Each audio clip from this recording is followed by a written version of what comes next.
Hello, all my chickadees! Welcome back to my nest. Today, we're going to be checking out the demo for The Winter Wedding. I'm very excited to check out this game because, drumroll, it is an Omegaverse game! Heck yeah! I feel like there's really not a lot of Omegaverse games out there, especially ones that let you be male. So, this immediately shot to the top of my list, and I'm very excited to jump on in. I'll probably break this up in a few smaller parts, um, but we'll see how it goes. And let's jump on in and check this out. This game is still in development at the moment, but we do have this demo for right now. Yay, see? You can pick if you want to be the girl or the boy. Which body will you play with? Right body! Look, we're so cute! Which pronouns do you use? He, him. Confirm. I love it when games let us choose. Type your username. Okay. Cap lock was on. Sparrow! 10 days left until your wedding. Oh, we're gonna get married. And we're in a graveyard. Okay. Okay, did we die or did one of our guests die? Well, that if they die, oh my god, I'm just tired. I am sorry. This is at the very end of the day. I already used up all my brain. So that didn't make any sense. I am so sorry. Winter. Not exactly your favorite season. Though you've always found it soothing to watch snowflakes slowly fall and evaporate against the warm glass of the window. You were never one of those children eager to rush outside for snowball fights or to build snowmen. So we like being an indoor. We're an indoor person. Okay. So when your nanny said your overprotective parents wouldn't allow it because of your frail health, you didn't feel particularly disappointed. Okay, so we were a sickly kid who prefers being inside. I mean, that works out. Because could you imagine if we were a sickly kid that wanted to be outside all the time? We would just get sicker and sicker. We might even die. So it works out that we prefer being indoors. Now there's no one left to enforce such rules. Oh, our parents died. And that's one of the reasons winter is so sorrowful for you. Your father was never much interested in winter sports, but you know he couldn't resist your mother's persistence. That persistence ultimately cost them their lives when the ice on the frozen lake suddenly gave way beneath them while they skated. By the time they were pulled from the water, it was too late for anything to be done. Oh no! Okay. The music is kicking off. Let's turn that down a bit. That piano is just going to town. As you touch their gravestones, even through your gloves, you can feel the freezing cold of the marble. It's already been 5 years since you lost them. Mother, Father, I miss you so much. If only there was a way to stop that accident, to turn back time. But that's impossible. Anyway, I brought you some beautiful flowers. Those are beautiful flowers. You carefully place the white lilies on the grave, speckled here and there with patches of snow. The harsh snowflakes sting your face, threaten to bury the flowers completely under the white blanket before long.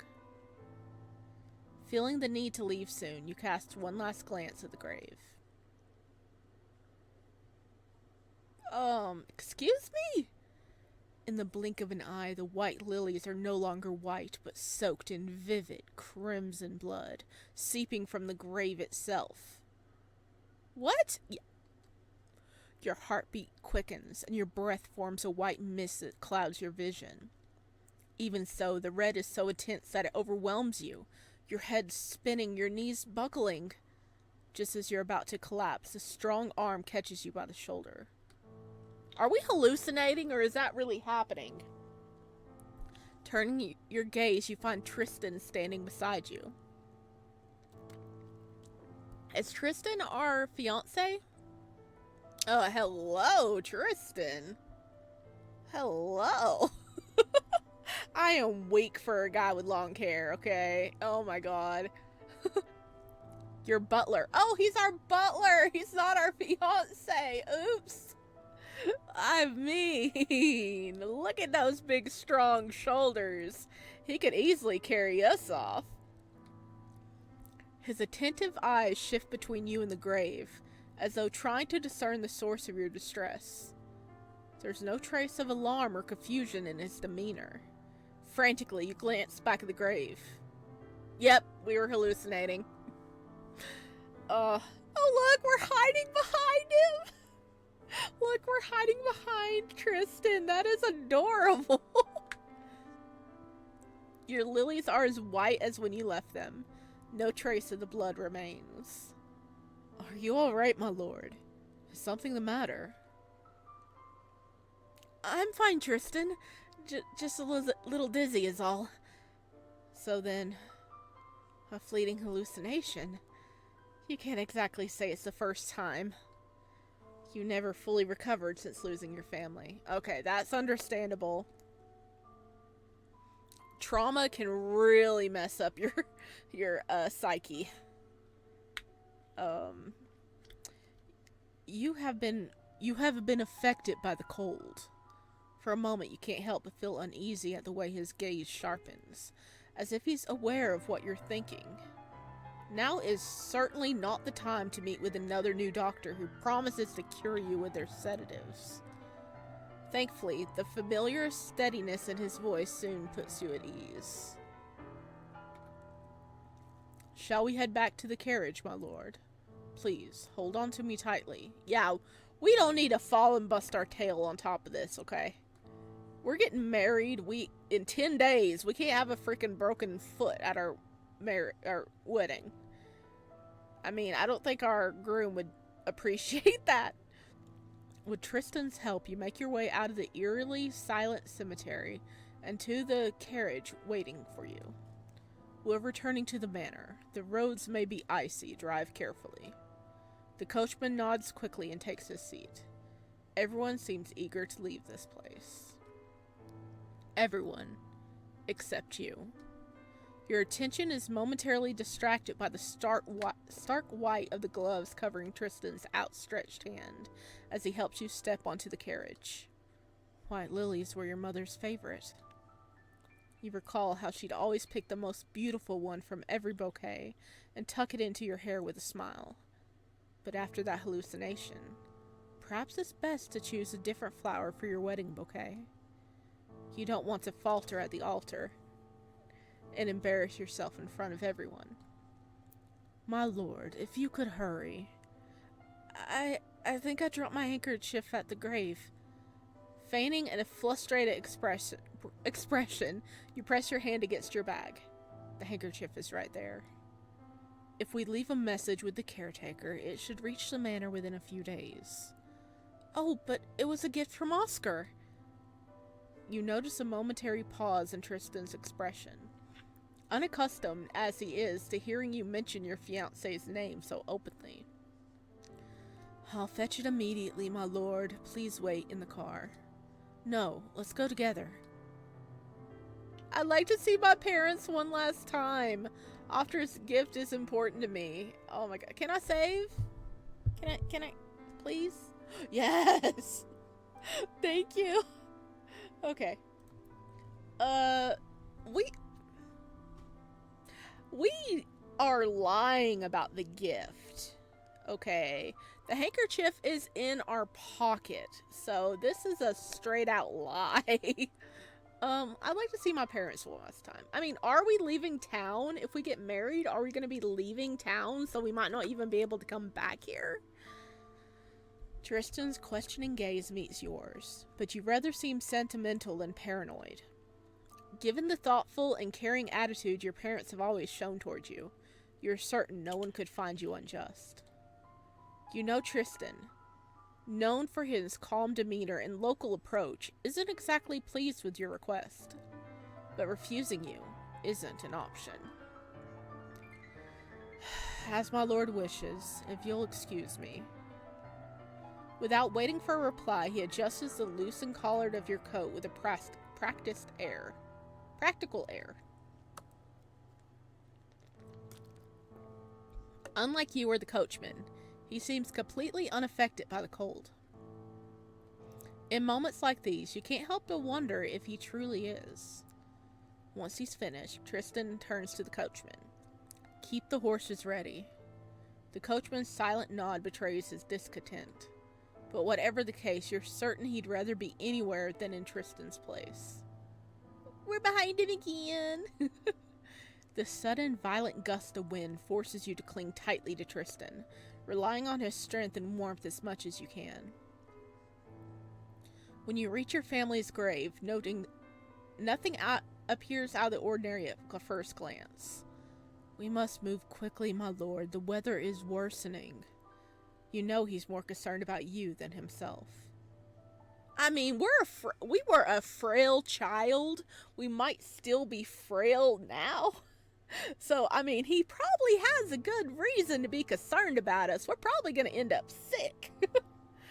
You can't help but silently berate yourself for your impulsive decision. Perhaps it really is time to meet with the new doctor. The handkerchief isn't here. Let's go back. Wait a moment. Tristan, what's this flower? Oh, there is a red one.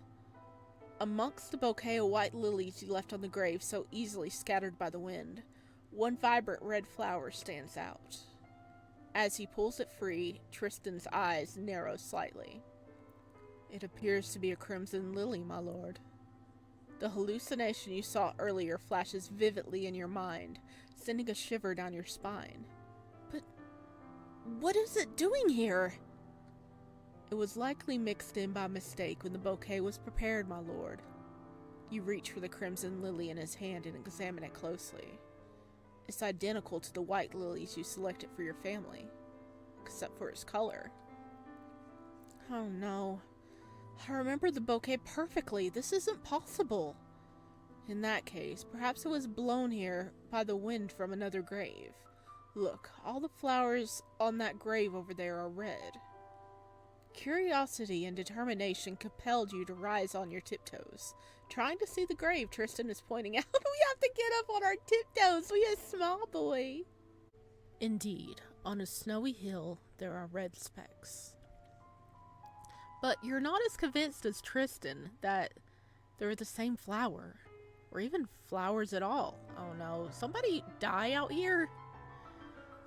At that moment, your careless stance catches up with you and your foot slips. In a desperate attempt to keep from falling, you grab onto Tristan's coat. For the first time, you manage to catch him off guard. His typically rigid posture wavers and he leans towards you.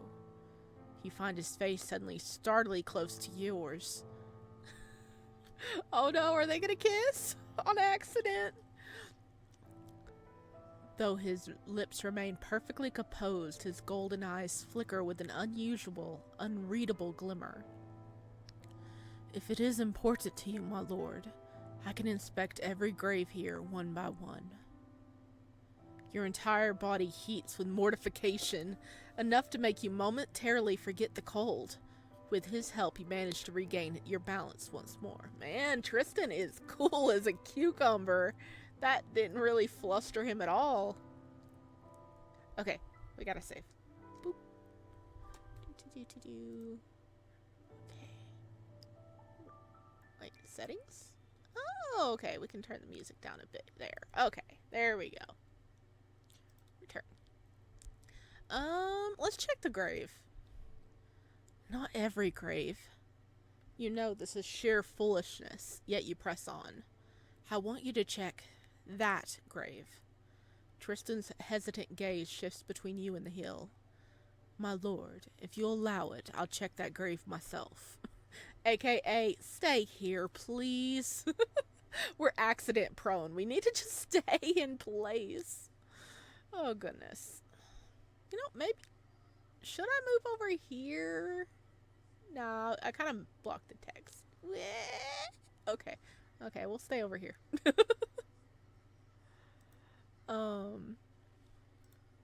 There's no need for you to trouble yourself in this weather. I need to see it with my own eyes. Carry us! Carry us, Tristan! Because we're going to wipe out again if you don't. Stubbornness isn't a trait you're usually known for, yet the firmness in your voice leaves Tristan with a little choice. Please, my lord, stay as close to me as possible. The ground might be icy. Nodding quickly to brush off his concerns, your thoughts are consumed with one thing: the origin of the Crimson Lily.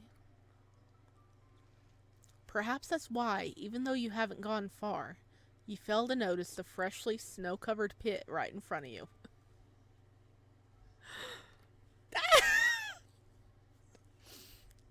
It all happens in a fleeting moment right after you let go of Tristan's arm to adjust your coat. Of course. Of course. Wow, we have no luck, do we?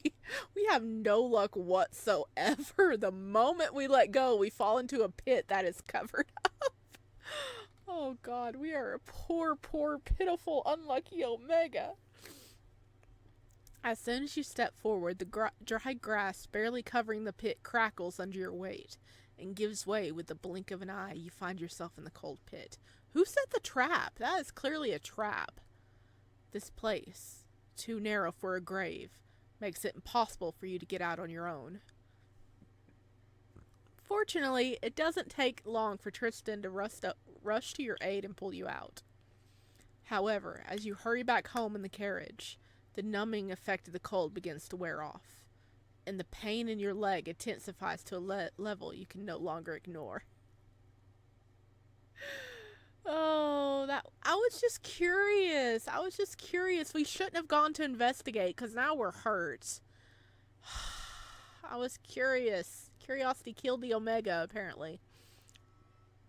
The doctor, hastily summoned to the manor, informs you that your condition is worse than you thought. There's no choice but to postpone the wedding. What did we do?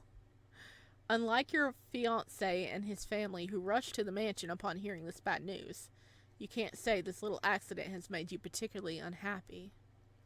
After all, while the entire household and your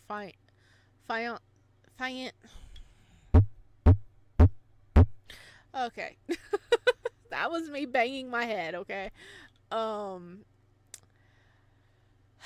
Why, the entire household and your fiancé dote on you, eagerly awaiting your recovery. Okay, the reason I had this trouble is because, there is, an old movie I watch, and in it he says, not fiancé, he says, fiancé. Fiancé. No, not fiancé, it's like, fiancé. He says it like really weird, and that gets stuck in my head, so that's why I was having problems there. 10 points for whoever can figure out the movie I'm talking about.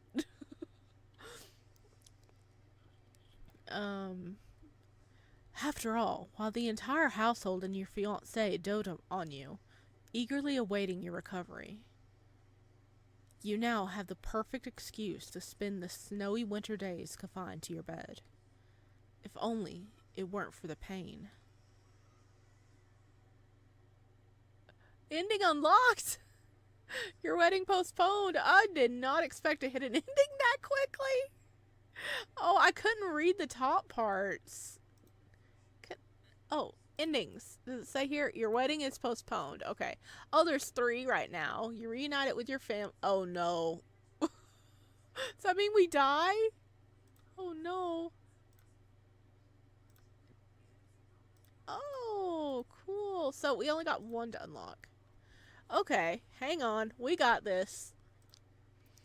Okay, we're going to don't check the grave. No, it's not important. You've been foolish. There's no way you'll truly believe the white lilies you left behind have changed colors. As you take Tristan's offered arm, you feel something new embarrassment mixed with unease. These feelings stay with you until you settle into the carriage waiting at the entrance to the cemetery. We made it back to the carriage. The warmth of the enclosed space offers only slight comfort, especially with Tristan sitting directly across from you. His presence is a constant, his sharp eyes ever watchful. He knows he's got an accident-prone lord, okay? You're aware that the situation, traveling alone with a servant, is hardly appropriate for someone like you. But since Tristan's arrival, he has been far from an ordinary butler. To the other staff, and to you. You haven't been sleeping well lately, my lord. If there's anything besides the upcoming weather troubling you, please don't hesitate to tell me. Your expression hardens reflexively. Daisy told you this, didn't she? Daisy, your maid, listened to him more than she listens to you, much to your ongoing frustration. I'll dismiss her as soon as we return to the manor. Oh, uh-oh. Daisy, you should have kept things confidential. For the first time in what feels like forever, a faint smile crosses Tristan's face. As you wish, my lord. I'll make sure a replacement with all the necessary qualities is arranged properly. I mean, on one sense, Daisy was airing her concerns to another worker that she was hoping would help him, but if you look at it another way, Daisy, if she is so willingly to tell him that he's a little uneasy about something, who else has she talked to? She might be, a weakness in the future. She could, be saying something more, confidential to people, and that wouldn't be good. You need staff you can really trust. That's precisely the problem. You doubt any new maid, no matter how reserved, would defy him. Tristan is too commanding for a servant, and you, far too compliant for a master. Still, his flawless management of the estate over the past 5 years has left no room for complaint, even from you. The sound of hooves crunching through the snow fills the silence. Hooves. My lord? You asked what was keeping me awake at night. Tristan narrows his eyes slightly. I see. The howls from the forest near the manor, perhaps. It feels like they're howling louder than ever these nights. I'll arrange for hunters from the nearby village to deal with them, my lord. You needn't concern yourself. Thank you. If that is truly all that keeps you up. Your voice rises unintentionally. What do you mean by that, Tristan? Perhaps you should consider postponing the wedding, my lord. I only suggest this because winters are particularly hard on your health. Forgive me if I overstepped. Your brows knit together in irritation, yet you can't immediately find the words to refute him. Oscar is a noble alpha, and you a noble omega. Marrying Oscar isn't about love. It's an obligation, like every other inexplicable, unshakable duty in your world. You know neither you nor your fiancé truly has a say in this. Postponing the wedding will only temporarily mask this reality. Still, you sense that Tristan's words might be hinting at your passiveness in the situation. Okay, let's see. We're gonna save this. Return. Okay, thank you for thinking of me, Tristan, but I'm well enough. Everything should proceed as planned. The decision is mine to make, Tristan. I'll let it slide this time, but I don't want you to bring this up again. Oh, goodness. Okay, either we're being nice to Tristan, or we're being a little butt.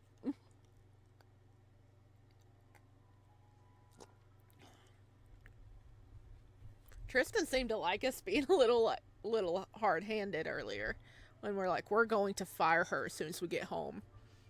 But, well, let's be nice to Tristan. Since you avert your gaze, you can't quite make out the expression on Tristan's face. However, the unusually soft tone in his voice proves that he's only thinking of you as a good steward would. As you wish, my lord. Everything will proceed as it should. As time passes, you hear the eerie creak of the wrought iron gates surrounding the estate grounds. The sound signals the end of your journey. Descending from the carriage, you clutch your bag tightly. Hidden beneath your handkerchief lies the crimson lily you found at the grave. Ooh, that's pretty. That's a nice manor. The dark silhouette of manor greets you with all its gloom in the middle of the white landscape. Even though this has disturbed you since childhood, you cannot deny that over the years it has unintentionally bound you to this place. When your fiancé expressed his desire to live here after your marriage, enjoying the manor's atmosphere was one of the few decisions you made together. Due to its age and size, the manor has never been adequately warm or well lit. Then why are we gonna live here? Unless we're gonna do some renovations on it. Ooh. That's nice. I like that. Still, as you step inside, the familiar sense of comfort and security relaxes you. Okay. Yeah, because isn't this like where we grew up? Because, yeah, this is where we lived, and I guess he wants to move in with us instead of us going to live with him.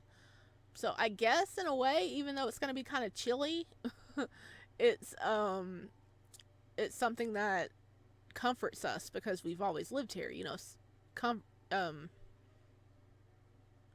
familiar.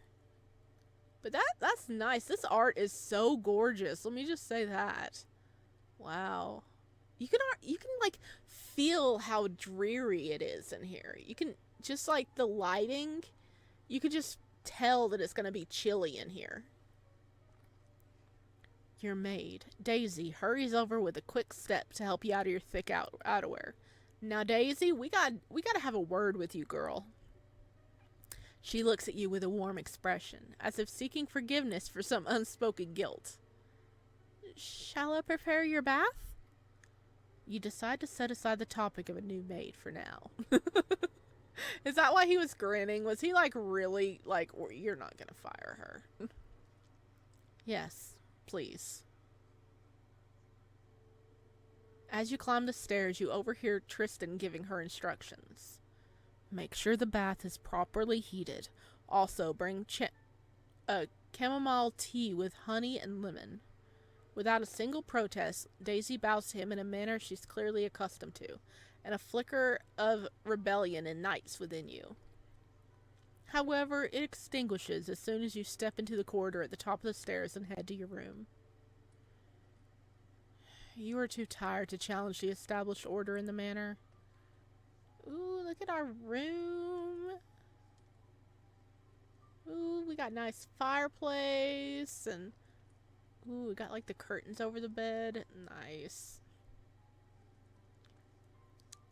It's a fatigue that's been intensifying in recent days, robbing you of your restful sleep. It feels as if every step you take tightens invisible chains, weighing you down, forcing you to stop. You try to tell yourself this is just wedding stress. At least you don't have a more reasonable explanation for it. Not yet. The oppressive silence of the manor, filled only with the sound of crackling firewood and distant footsteps, is suddenly interrupted by a creak of a door. Your eyes quickly find your maid, who has appeared at the entrance. The bath is ready, my lord. Thank you, I'm coming. As you step into the bathroom, the stifling heat envelops you. It is much warmer and more humid than usual. Steam rises from the water in the tub, filling the room with a pale glow and fogging the windows at the top of the bathroom. How is the temperature, my lord? You want to ask her to open a window, but the warmth quickly surrounds you, spreading to every corner of your body. It's fine. I'm glad. The butler mentioned you stayed outside for quite some time. This will do you good. With Daisy's help, you manage to easily slip out of your clothes. With Daisy's help, the ties of your clothes loosen and fall away. In a short time, a pile of fabric forms at your feet, and you could feel the heat directly on your bare skin. Since it's still light outside, I don't think you need many candles. Daisy lights a few candles quickly, then turns to gather the pile of clothes. Would you like me to assist you while you bathe, my lord? Naked and vulnerable, you suppress the chill that rises within you and move towards the tub. No need, Daisy, thank you. Don't forget to drink your tea. The closing door echoes in the room as Daisy departs. Slowly, lowering your body into the warm water, you sink entirely into the tub. Oh, I just love that it moved down. It's like, wee. Oh, but we get warm bath time. Yay. You know, we're gonna warm up those chilled bones.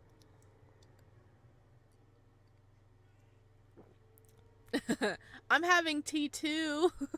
I am actually having strawberry hibiscus tea because it's late at night and I don't need to have black tea because it has caffeine in it. So, strawberry hibiscus. That's kind of cold right now. What a pity. Well, at least us in game has warmer tea. At that moment, the pleasant and refreshing aroma from the side of the tub catches your attention. Drink the tea, don't drink the tea. Uh-oh. What if the tea is poisoned? What if the tea is poisoned?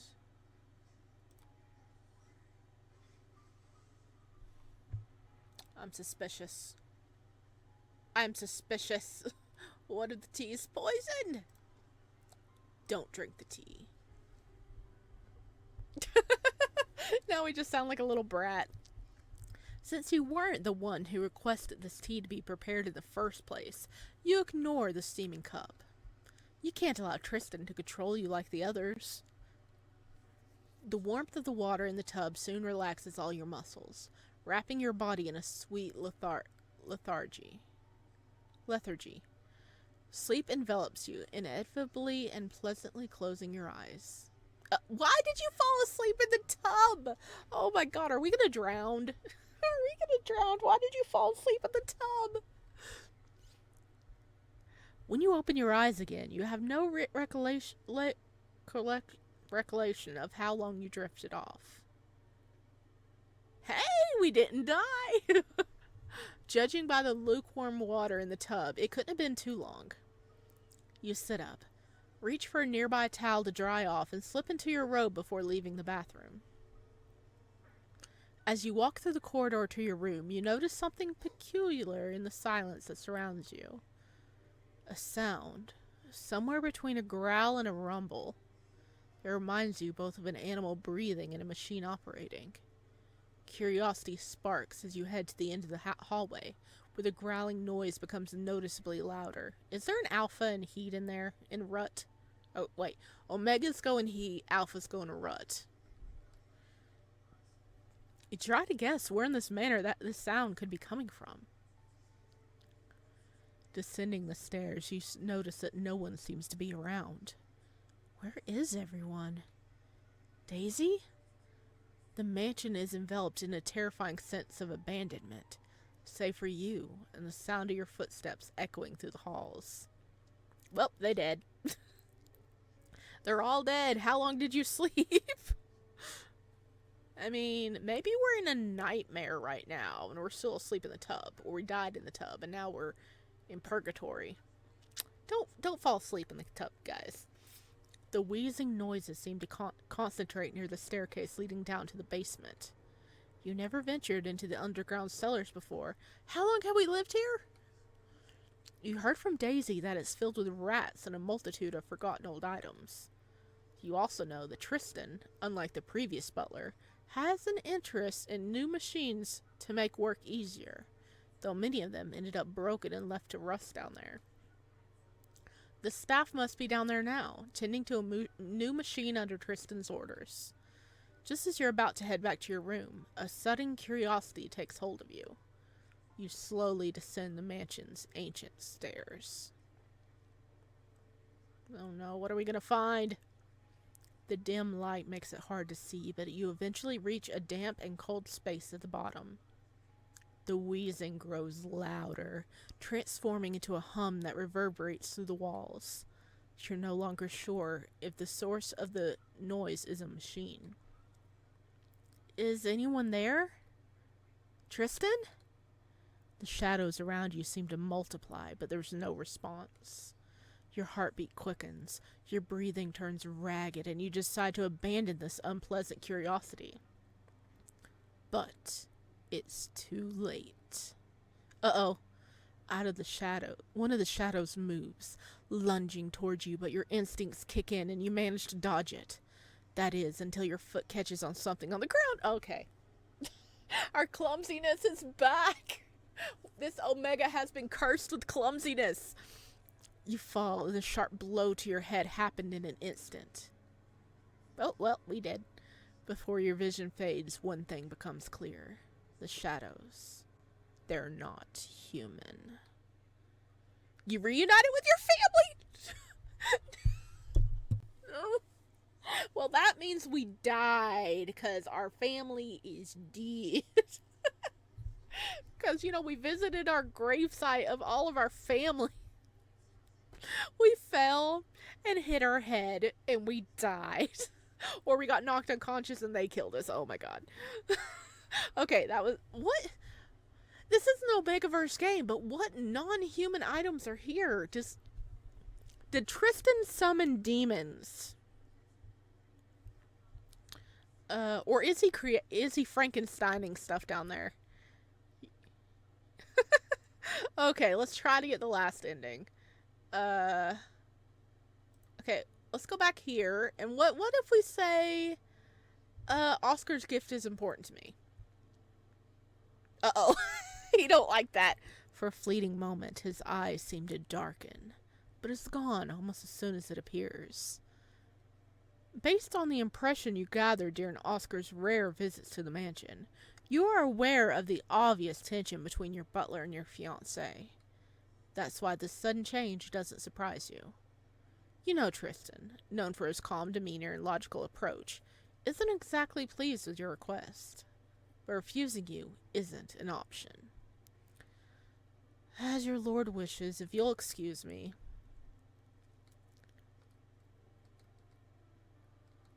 Okay, so this is the same. Okay, this is all the same. It looks to be the same.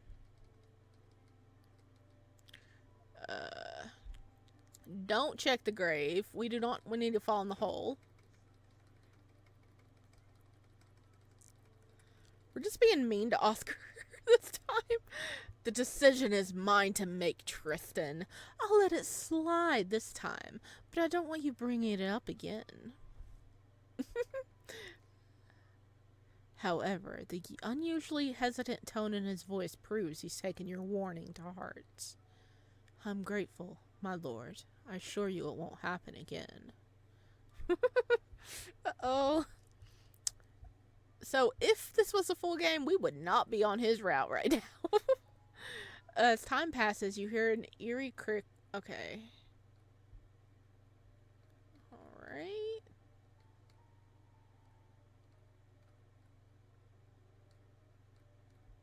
Okay, he still asks for the tea.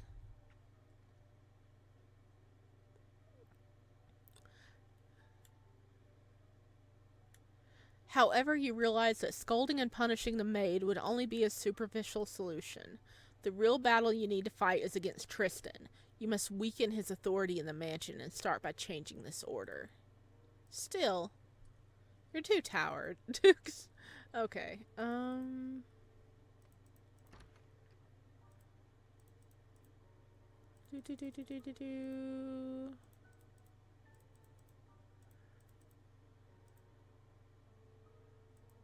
Okay, what do we drink the tea? Because this is the last choice we could make, right? Despite the tart taste filling your mouth with the first sip, you keep drinking. You're amazed at how well Tristan seems to know exactly what you need. He's your butler. He's one hell of a butler. He knows exactly what you need.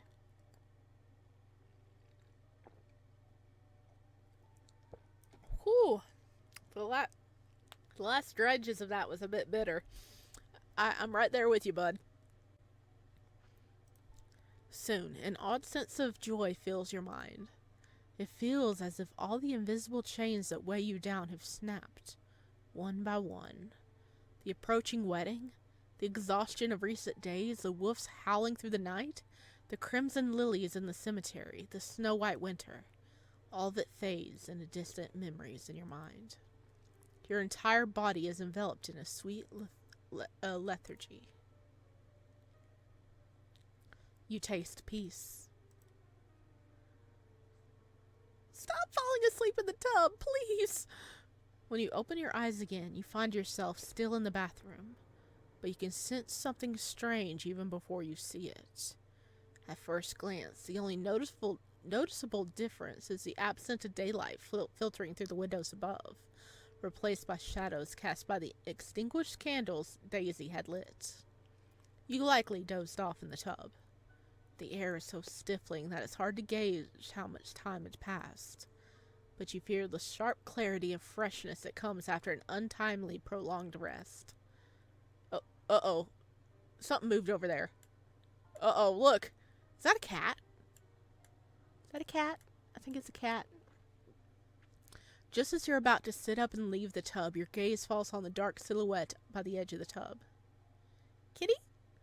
It doesn't take long to realize the shadow is actually a large face with a wide, toothy grin leaning against your bathtub. No kitty? Fear courses through your veins, pumping adrenaline into every corner of your body. Oh, dog. Not kitty. Extending your hand out of the tub, you begin stroking the uninvited guest who had been watching you inappropriately. The creature responds with a quick, noisy breath from its nose, expressing its delight. What are you doing here, Snow? Snow is one of the few things you love about winter. A few years ago, during an incredibly harsh winter, you followed faint, pitiful whimpers outside the manor and found Snow buried in a snow-filled pit on the verge of freezing. Back then, his wet, sparse fur was barely indistinguishable from the snow. Now it had grown thick and glossy. As you run your fingers through his fur, you suddenly realize your hand is wet. You pull your hand back. You're soaking wet, Snow. Have you been rolling around in the snow again while I was gone? This discovery dampens your mood, and you can't help but grumble. How could they let you outside? You can't even count how many times Snow has slipped out to the forest without anyone noticing. If there's one thing you remember clearly, it's warning everyone in the manor about this repeatedly. Despite his silence, Snow's large eyes remain fixed on you. There are wolves outside, Snow. You don't need to be out. Don't look at me like that, Snow. The wild wolves in the forest could tear you apart. Exactly. As you move your hand away from the tub's edge, you notice the trail it leaves behind. Thick, dark droplets slowly distort the handprint, and you realize the substance coating Snow's fur isn't melted snow. No, that it better not be hurt. Your anger quickly gives way to another emotion. Snow, I can't believe this. What happened to you? An enigmatic expression dominates Snow's shadowed face, devoid of pain. Your gaze instinctively shifts from him to yourself. And that's when you realize the truth. The marks don't come from Snow. They come from you. Oh, we're in a tub of blood. The tub you've been sitting in is filled with blood. No! Your first scream is filled more with shock than fear. No matter how many times you open and close your eyes, the reality before you doesn't change. This can't be. How could so much blood come from me? You're absolutely certain you don't feel any pain. I'm not injured. You need to get out of the tub immediately. But despite the clarity of your mind, your body refuses to move, frozen like a corpse. And this is the final blow to your control. Help! Daisy! Snow's sharp teeth suddenly clamp down on your bare arm, igniting a new wave of panic. No, Snow, stop, please! Instead of pain or burning, you only feel pressure as Snow's powerful jaws tighten around your arm. With surprising strength, he manages to drag you out of the tub. Good boy! Good boy! Snow, let go! If you want to help me, go outside and get someone. No matter what you say, you can't stop him. Okay, maybe not, good boy? The liquid from the tub spills onto the floor as you're pulled out, and you feel the sticky blood adhering to your body like to the ground like glue. Crying, screaming, you have no other option. Please! Somebody come here! Isn't anyone there? Snow nudges you a few times with his paws before abandoning his effort. He circles around you in strange patterns, letting out low, agonizing whines. The stiffness and coldness enveloping your body, the blood-filled tub, your unheard cries, and Snow's pained howls ignite one singular thought in your mind. As if trying to escape this reality, you let out a final desperate cry. Tristan! Tristan! Your voice cuts off abruptly. You have no means left to call for help. The same moment, Snow gives up his futile struggle and collapses hopelessly to the floor. In the ensuing silence, you see the shadows in the bathroom multiply. Cold, darkness, and silence. It felt like the beginning of an eternal sleep. However, everything changes in an instant. Oh? Why did Snow collapse too? Oh, that better be Tristan. That better be Tristan. The sound of hurried footsteps echoing through the mansion fills your ears, and your heart and senses come alive again. As the footsteps rapidly approach, and the door suddenly creaks open with a terrifying screech. My lord, it's me! A shadow grows larger before your eyes, obscuring your vision. As you wait in silent anticipation, the softness of a towel wrapping your damp skin reaches you. Immediately after, strong arms lift you effortlessly off the ground. Everything's fine, my lord. I'm here. Don't be afraid. Though it sounded like a command, his words swiftly slip into your mind, silencing the uncontrollable orchestra of fear inside. Suddenly, you feel the weight of the breaths you're taking. As the stiffness in your body quickly dissolves, an involuntary ache spreads through your muscles. A warm shiver runs down your spine from head to toe. What happened here? It's freezing here. My lord, are you all right? The light from the doorway stings your eyes.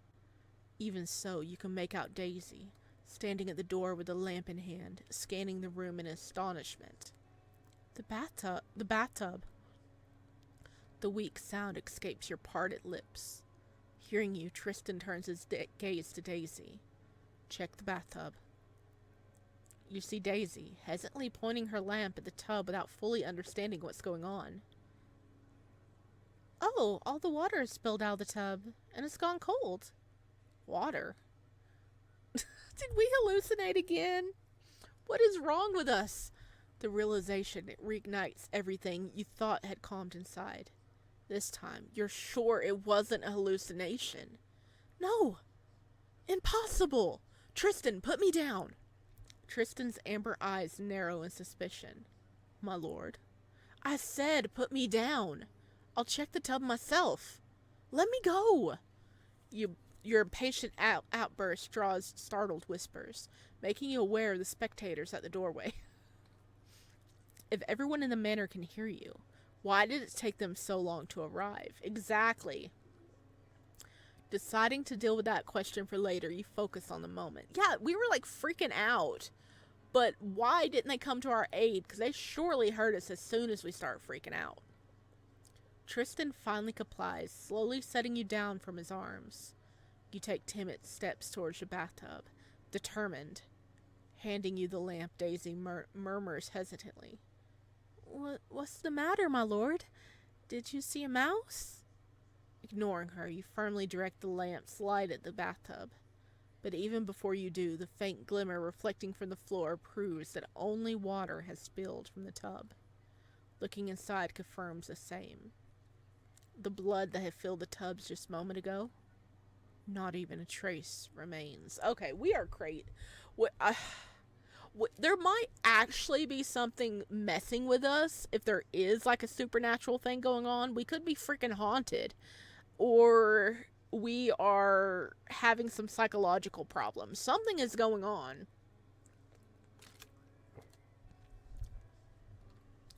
So everything that just happened was nothing more than another. No matter how vivid and terrifying it felt, you refused to believe it.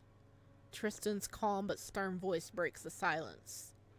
Did I assign anyone a task that required standing idly at the door? Am I mistaken?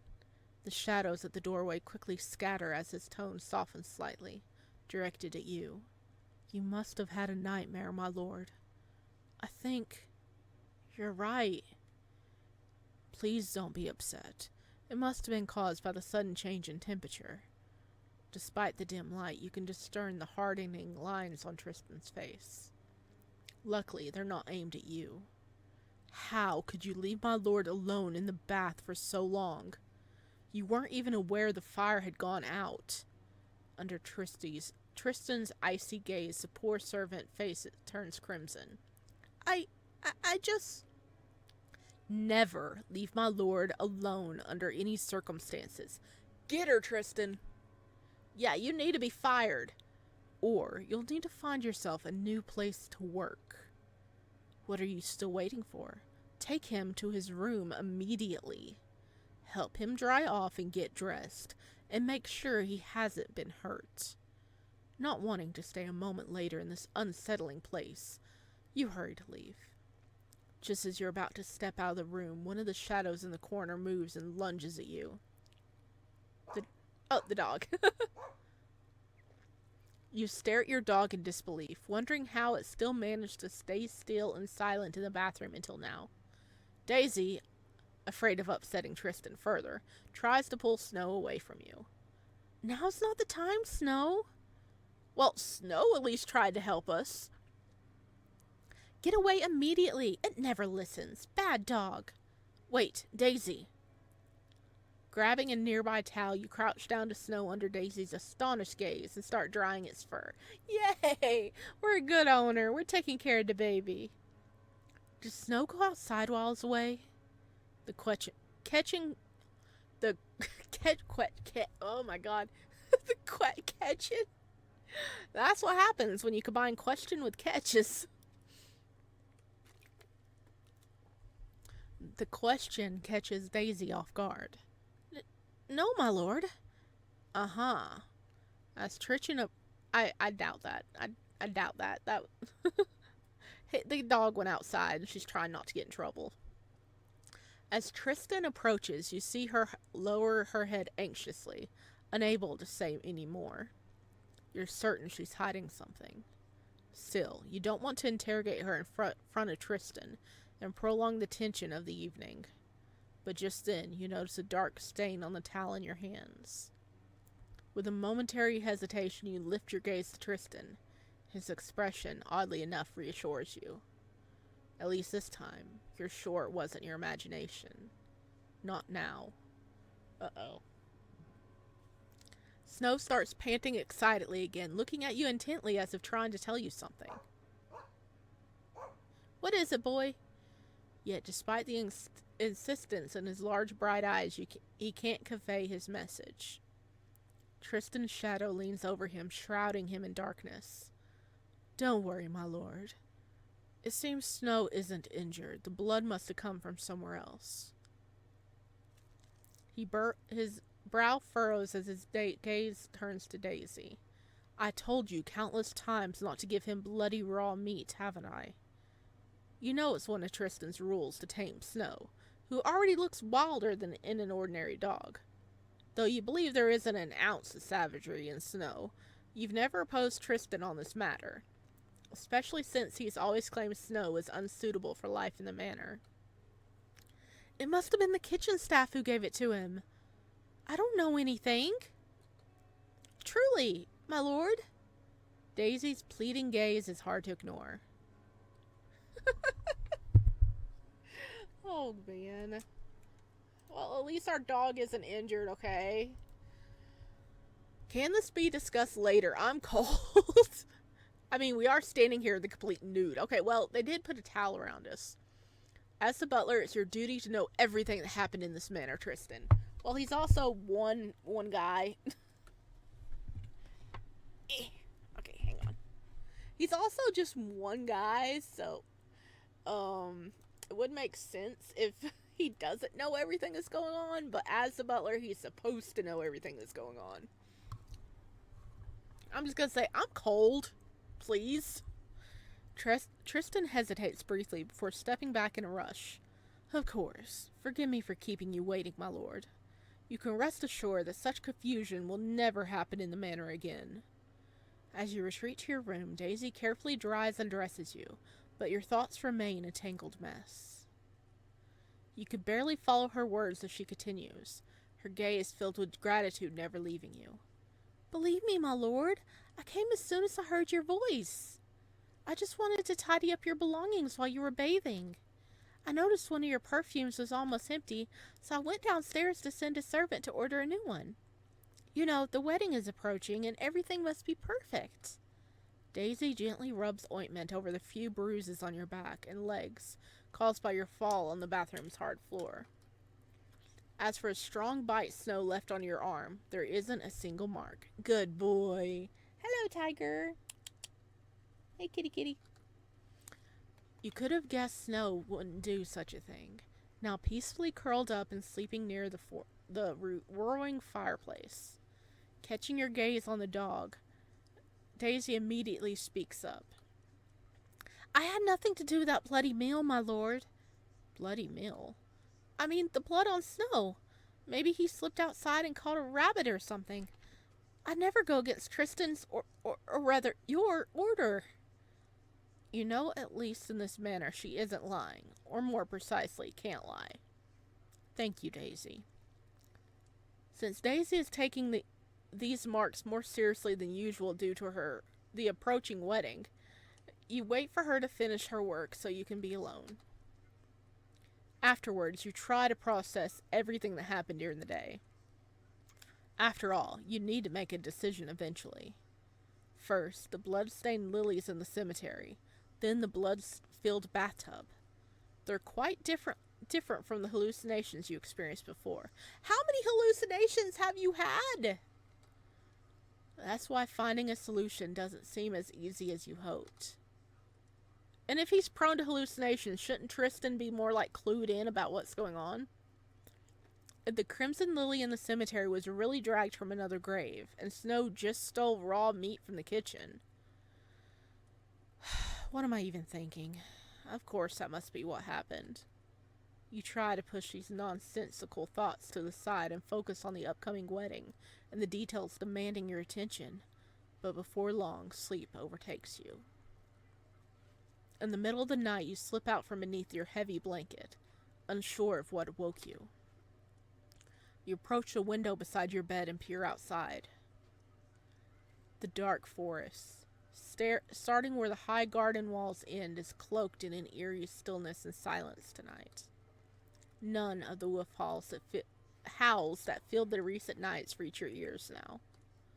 Stepping away from the window, your gaze returns to your room, warm and brightly lit by the crackling fireplace. Daisy, insistent on not leaving you alone, sleeps peacefully in a chair by the fireplace, her head resting against its back. Aw, well, at least she's staying with us now. Snow, curled up at her feet, shares the same tranquility. Despite the nightmare you experienced in the bathroom, you desperately need the peaceful sleep you found there. You start thinking of something that could help you achieve it.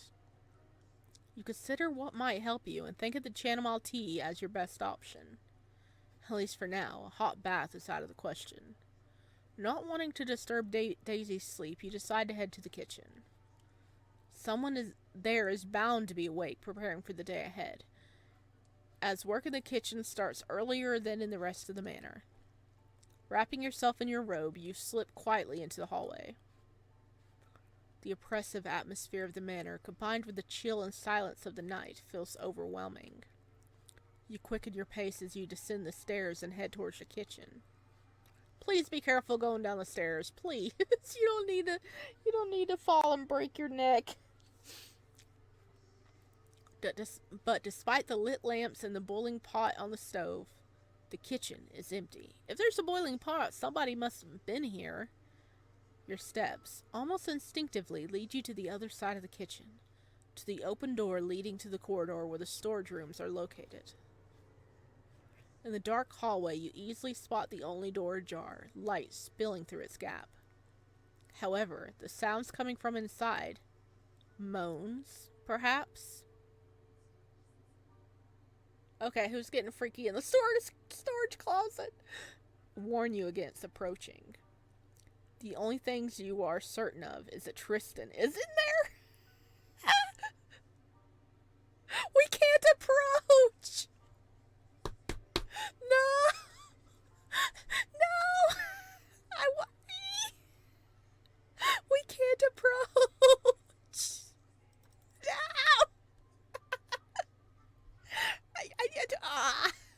I want to spy. I want to be nosy. I want to see. Oh, dang it. I guess that's going to be the full game. Return to your room. Tristan, what are you doing? I mean, I have an idea what he's doing, but what are you doing? You know that encountering an inappropriate scene wouldn't suit someone like you.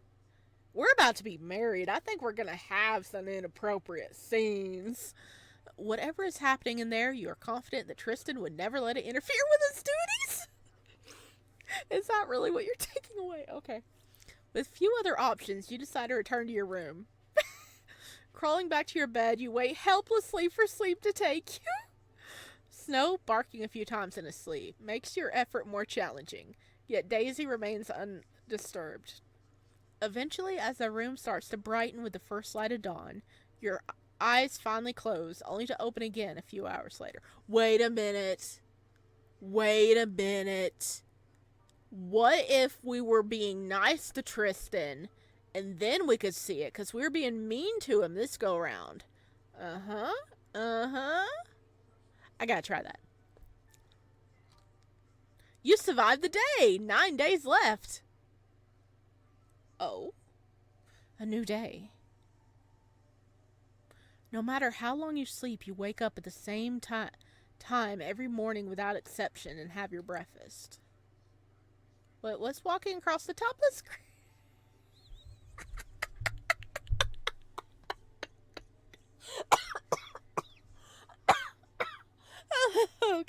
Okay, that's funny. Oh my god. Okay, I don't know if you guys saw that, but there was something moving at the top of the screen. Look up there. You see that? It went moving across. That's us. We broke the game. Like, this is a demo, okay? It's still being worked on. But still, we broke the game. He's up there. We're up there. Our model's up there. You know, we're just checking out the attic. Maybe Tristan hid some goodies up there. Yeah. Devs. I found a bug for you. Oh god. Is it gonna like come down here, or is it just stuck there? After all, the rules of this house are so deeply rooted and unshakable that they control even you, the master of the estate. Still, that does not change the fact that you need them. You have no idea how things would function without them. We're still up there. Oh, that's a nice desk. Nice study. When you leave the dining room and take your place at the writing desk, the letters you need to respond to are already waiting for you. You just go zooming off the side. Okay.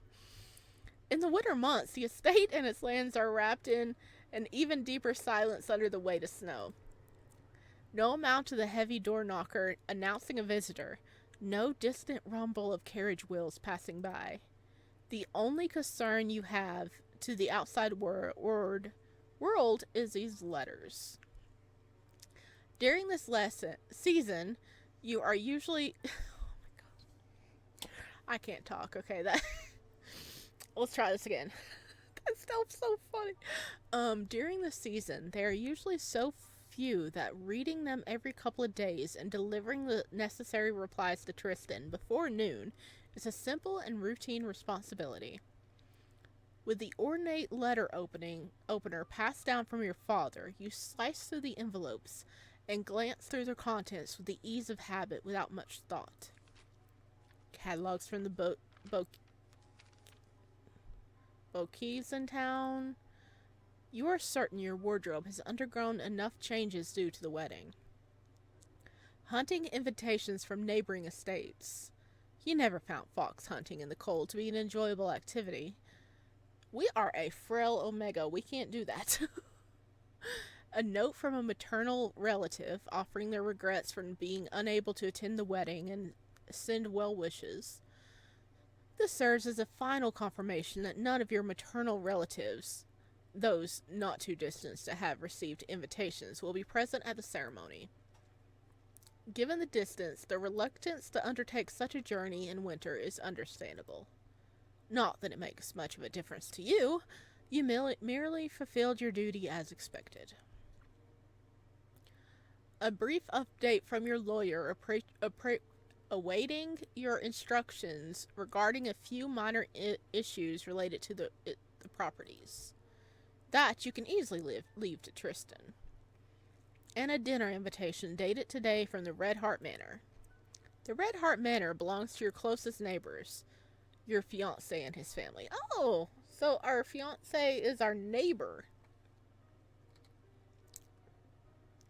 For the past few months, you have politely declined every invitation you received, citing poor health due to the season. For a moment, you consider doing the same with this one. After all, the letter states that it is merely a small, intimate dinner. Ink spills from the tip of your pen onto the paper, forming a series of well-rehearsed words, apologies, and another refusal. Just as you're about to finish your letter, you hear a knock at the door and lift your head. Come in. Are we just not coming back? uh, is our model broke now? our sprite? Contrary to your expectations, it is not the butler who enters, but your maid, carrying a silver tray, followed closely by Snow, who dashes into the room. I brought you tea and some refreshments, my lord. You try to recall when you made such a request. Yet, as you attempt to remember, even the moment before grows hazy in your mind. You forget why you were writing the letter in front of you in the first place. Seeing the bewilderment on your face, Daisy's eyebrows lifted in alarm. Last time you said a single plate of refreshments would be enough as long as there were no guests. Or at least I thought that's what you said, my lord. If you prefer, I can ask them to prepare the large serving tray right away. Your dog, after allowing himself to be petted for a while, and devouring the biscuit Daisy accidentally dropped on the floor, quickly moves away from you and heads to the burning fireplace. Yeah, he knows where the heat comes from. He's gonna take a nap. You shake yourself, as if rousing from sleep. The letters, petting your dog, Daisy's arrival with the tray. It all reemerges in your mind as nothing more than links in a chain of a routine, a cycle that repeats without the need for any request. No, Daisy, thank you for doing exactly as I asked. But what about that moment of forgetfulness? It feels as though the exhaustion in your body is seeping into your mind. You push the thought aside and return to your letters without delay. As Daisy, relieved from her earlier nervousness, sets the tray down on the table, her eyes catch one of the unopened envelopes. Her enthusiastic voice slices through the quiet ambience of the small study like a blade. I didn't know you were writing to Lord Oscar. My lord, please forgive me for interrupting. Unfortunately, the words you penned lack the romance and passion she's likely imagining. You are unaware of how betas romanticize... you are well aware of how betas romanticize omega and alpha marriages, envisioning them as bonds of perfect compatibility, intense interaction, and unwavering devotion. Okay, so she's a beta. Yet in reality, these unions, forged up for power and status, require no such conditions.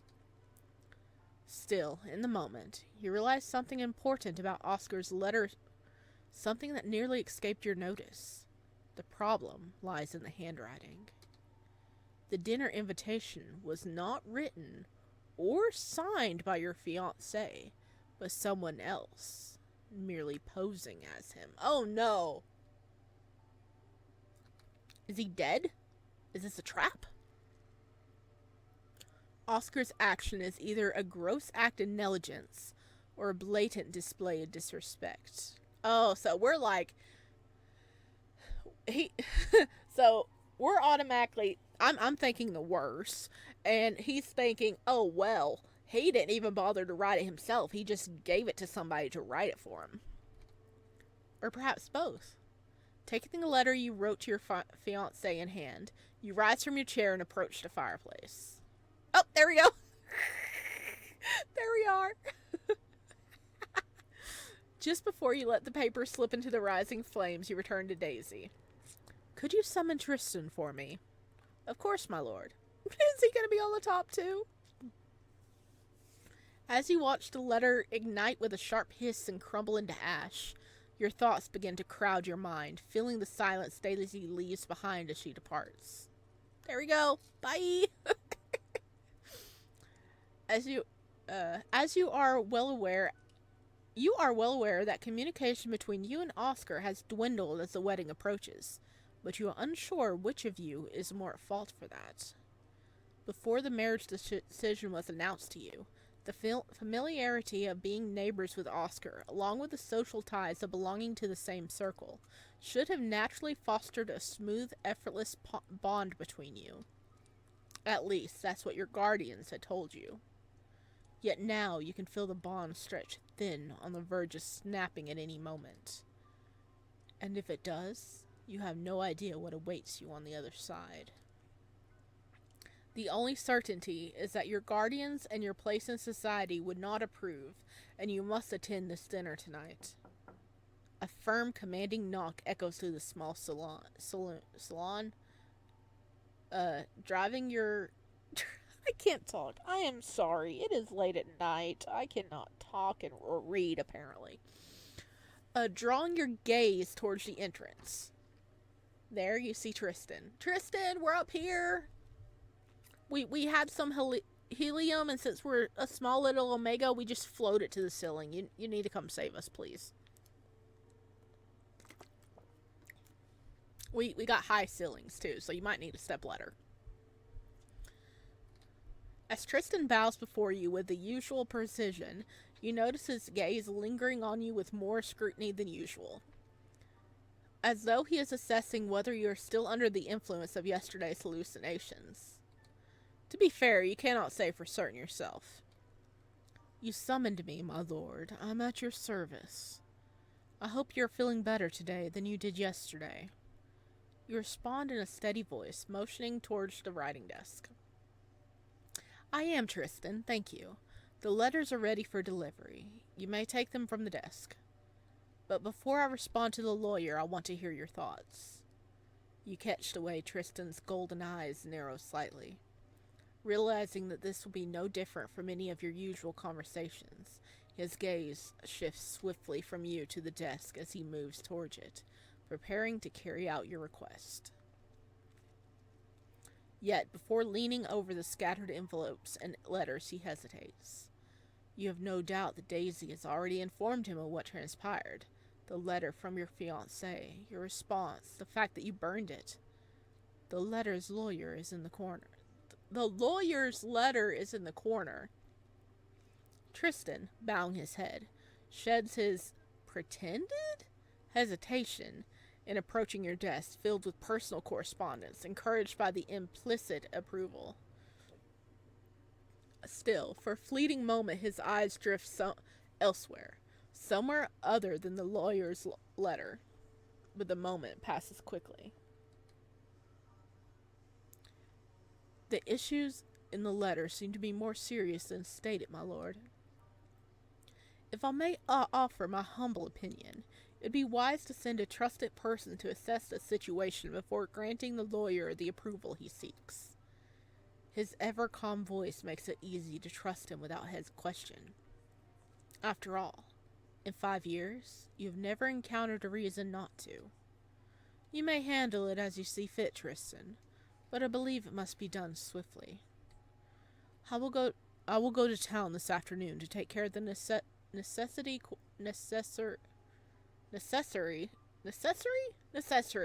necessary correspondence, my lord. There is no need for concern. I will also speak with a few hunters from the village regarding the wolf problem in the forest. And I've already given the kitchen staff proper instructions regarding your dog's diet. I do not believe we will encounter that issue again. If there's anything else you require, my lord, you need only to say the word. I need you to get me off the ceiling. Please? And also, does Oscar's letter look weird?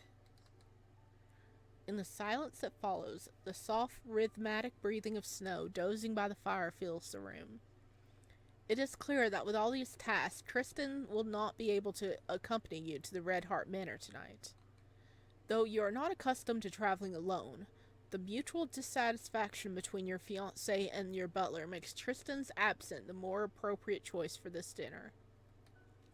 After a brief hesitation, you make your decision. Have the coachman prepare for the evening, Tristan. I will be attending the dinner at Red Heart Manor.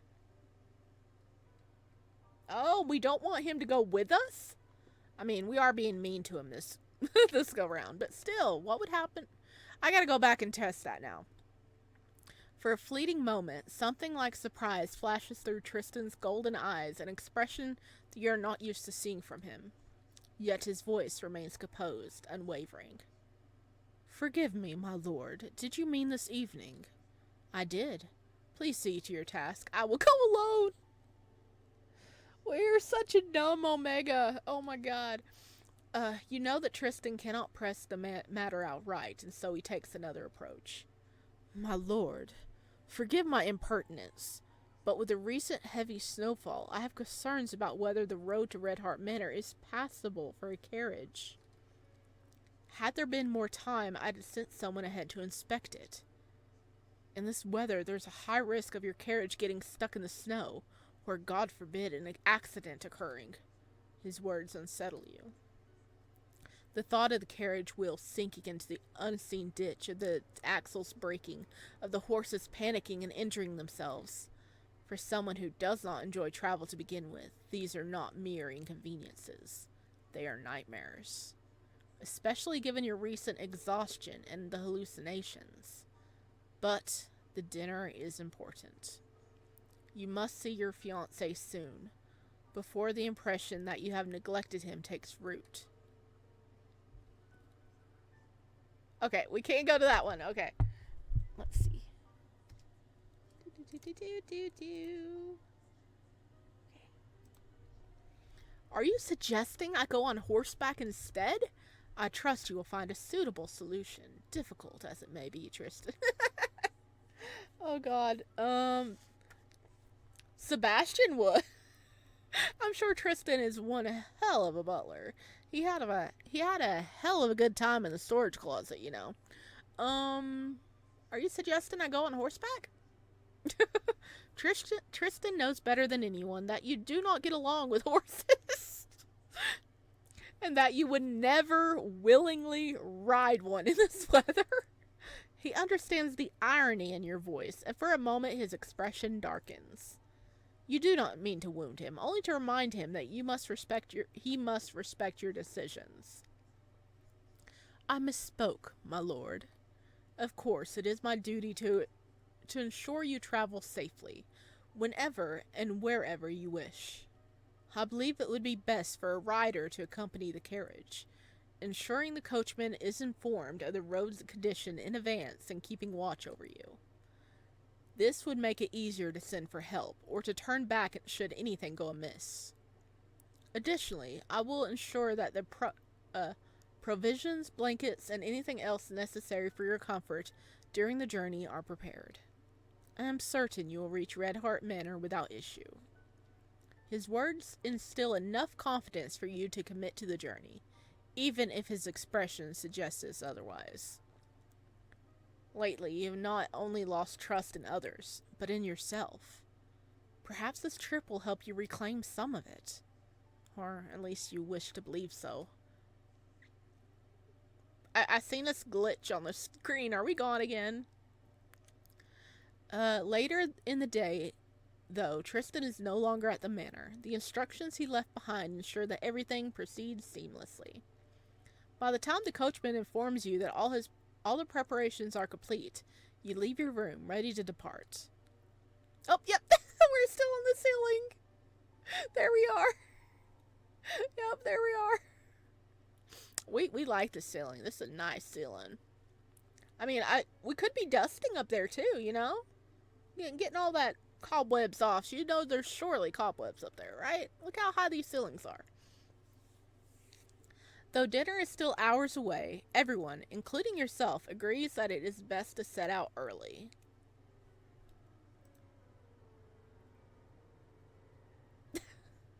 We just left again. I wonder if I save the game and then reload, if it would fix that. I want to check real quick. Okay. Let's go to 9. No. No, I'm trying to... Can't I... Let's go to page 2. Okay, we'll go here. And then go to main menu. Okay. And then we'll go to load. What, mate? Nope, we're still on the ceiling. Okay. I tried.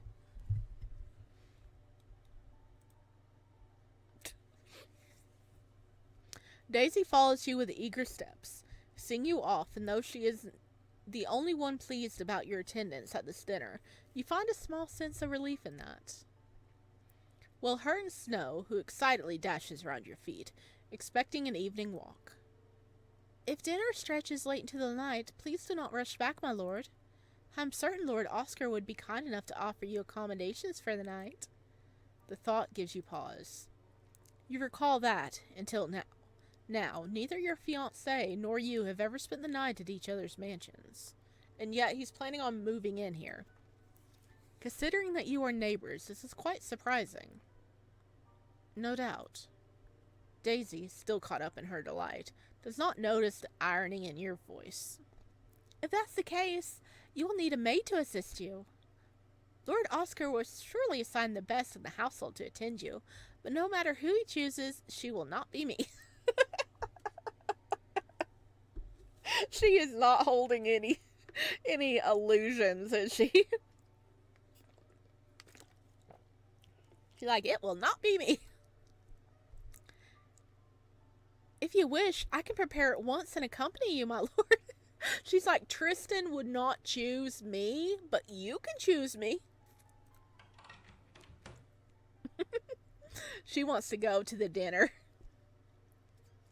As the servant pulls the door open, the wind rushes in, carrying the frigid air of the outside world into the entryway. The sudden chill, coupled with your brief hesitation, delays your response for a moment longer than intended. Unlike Tristan, Daisy will undoubtedly spend the entire journey chattering about the upcoming wedding without pause. That's very thoughtful of you, Daisy, but I may not need the company. I might not even wish to complete the journey to Red Heart Manor. Daisy, struggling to keep Snow from darting outside, stares at you in bewilderment, momentarily at a loss for words. You don't wish to shatter her romantic notions so bluntly, but you continue regardless. Please, look after Snow while I'm gone.